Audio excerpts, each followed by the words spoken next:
दोस्तों आप सभी को मेरा नमस्कार। दोस्तों एक इतिहास का मोस्ट इम्पॉर्टेंट टॉपिक लेके आपके सामने उपस्थित हूँ। तो शुरू करते हैं आज के एमसीक्यू क्वेश्चंस। आपको इसमें से कितने प्रश्नों के उत्तर आए अवश्य कमेंट कीजिएगा। तो पहला प्रश्न है दोस्तों, सूची 1 को सूची 2 से सम्मिलित कीजिए। तो इसका जो राइट आंसर है दोस्तों वो है ऑप्शन नंबर ए।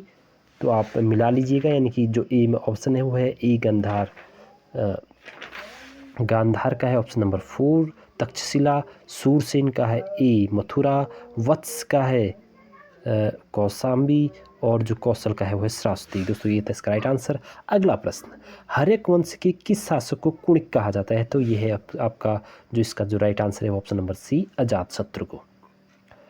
अगला प्रश्न है दोस्तों, किस शासक ने गंगा एवं सोन नदियों के संगम पर पाटलिपुत्र नामक नगर की स्थापना की? तो इसका जो राइट आंसर है दोस्तों वो है उदयन, ऑप्शन नंबर बी। अगला क्वेश्चन है, शिशुनाग वंश का वह कौन सा शासक था जिसके समय वैशाली में द्वितीय बौद्ध संगीत का आयोजन किया गया? उसे काकवर्ण के नाम से जाना जाता है। तो इसका जो राइट आंसर है वह दोस्तों ऑप्शन नंबर बी, कालाशोक।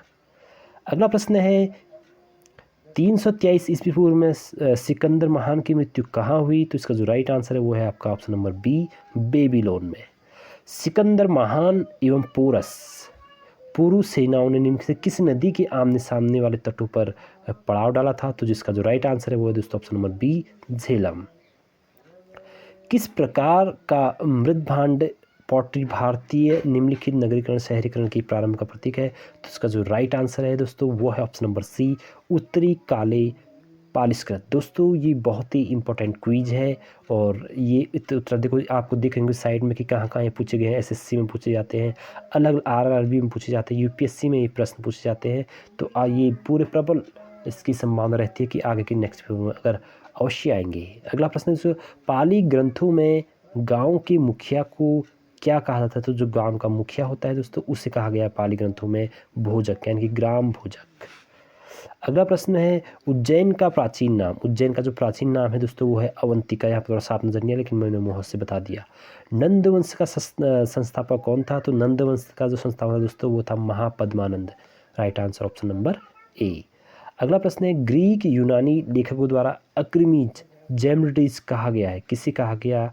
अग्रमीज जेमेट्रिज कहा गया है, वो कहा गया दोस्तों आपको घनानंद को। ऑप्शन नंबर डी इसका राइट आंसर है। प्राचीन भारत में पहला विदेशी आक्रमण किनके द्वारा किया गया? तो पहला विदेशी आक्रमण किया गया दोस्तों ईरानी द्वारा, जिसका राइट आंसर ऑप्शन नंबर ए।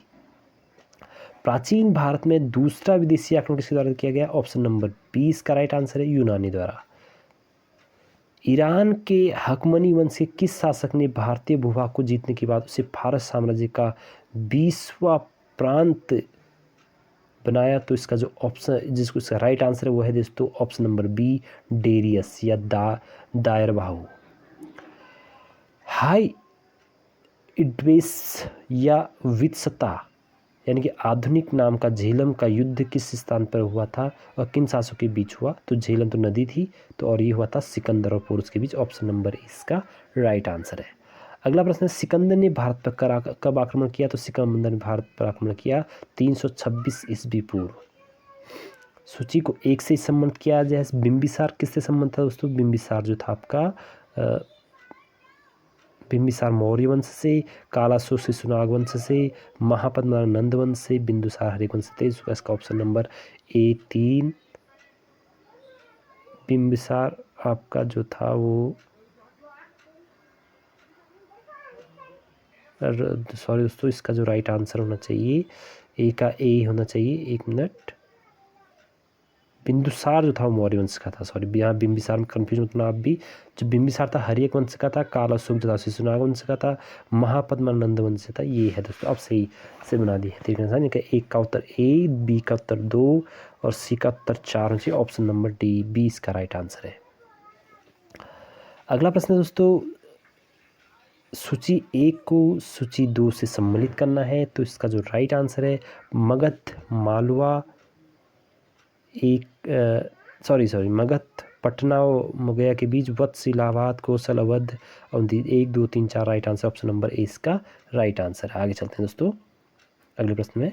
मगध की प्रथम राजधानी कौन सी है? तो प्रथम राजधानी मगध की है वो जो ऑप्शन नंबर सी, ग्रीवर्ज या राजगृह।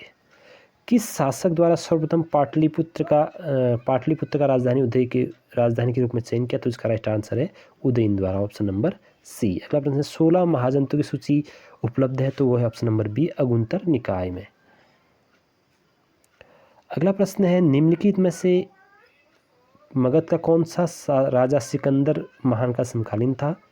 तो सिकंदर का समकालीन जो था वो घनानंद था, option number B right answer है। प्रथम मगध साम्राज्य का उत्कर्ष किस सदी में होता है? वो ऑप्शन नंबर बी 6ठी सदी में इसका राइट आंसर है।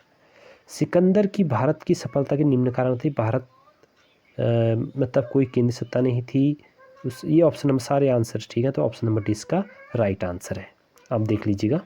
अगला प्रश्न है दोस्तों सूची 1 को सूची 2 से सम्मिलित करना है, तो जो ये इसका जो आंसर है वो है प्रद्योत कौशल, उदयन अवंती, प्रसेनजीत वत्स, अजातशत्रु मगध, तो ऑप्शन नंबर 20 का राइट आंसर है। अगला प्रश्न है निम्नलिखित साक्ष्य प्रकट होता है कि नंद राजा के आदेश से एक नहर खोदी गई, तो कहाँ खोदी गई? वो दोस्तों ऑप्शन नंबर सी कलिंग में।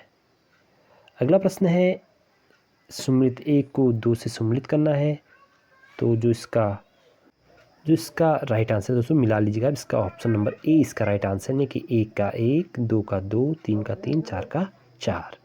मगध ने किस प्रारंभिक शासन अगला जो प्रश्न है मगध ने किस प्रारंभिक शासन ने राज्यारोहण के लिए अपने पिता की इस कारणवश अपने पुत्र मारा गया? तो ये था अजातशत्रु ने अपने पिता की हत्या की थी बिंबिसार की, तो उसके पुत्र ने उसकी भी हत्या कर दी यानी कि उदयन ने। विश्व का पहला गणतंत्र वैशाली में किसके द्वारा स्थापित किया गया? तो इसका option number D right answer है लिच्छवी। सूची 1 को सूची 2 से सम्मिलित करना है फिर से, तो इसका जो राइट आंसर है दोस्तों वो है आपका ऑप्शन नंबर 20 का राइट आंसर, यानी कि 1 का 4 कुरु इंद्रप्रस्थ हो गया, पांचाल आपका अहिछत्र हो गया, कौशल आपका साकेत हो गया, वत्स आपका कौसापी हो गया, तो दिस इज राइट आंसर। निम्नलिखित में से कौन एक बौद्ध ग्रंथ 16 महाजनपदों का उल्लेख करता है? तो है अगुंतर निकाय। एक ऐसा प्रश्न पहले भी आ गया है। 6ठी शताब्दी ईस्वी पूर्व का मत्स्य महाजनपद किस में स्थित था? तो ऑप्शन नंबर बी राजस्थान में। तो लास्ट प्रश्न दोस्तों आज का, निम्न किस एक नदी पहले इस नाम से जाना जाता था? इसका option number B right answer है, यानी कि झेलम को पहले से इस नाम से जाना था। दोस्तों ये है आज के बहुत ही मोस्ट इम्पोर्टेंट MCQ इतिहास के जो महाजनपद काल के समय में थे। आई होप कि आपको ये क्वेश्चंस आपको अच्छे लगे होंगे। अगर दोस्तों चैनल पहली बार आए होंगे तो चैनल को अवश्य लाइक शेयर सब्सक्राइब अवश्य करेंगे। फिर मिलेंगे नेक्स्ट वीडियो में, तब तक के लिए आप सभी को मेरा धन्यवाद, नमस्कार।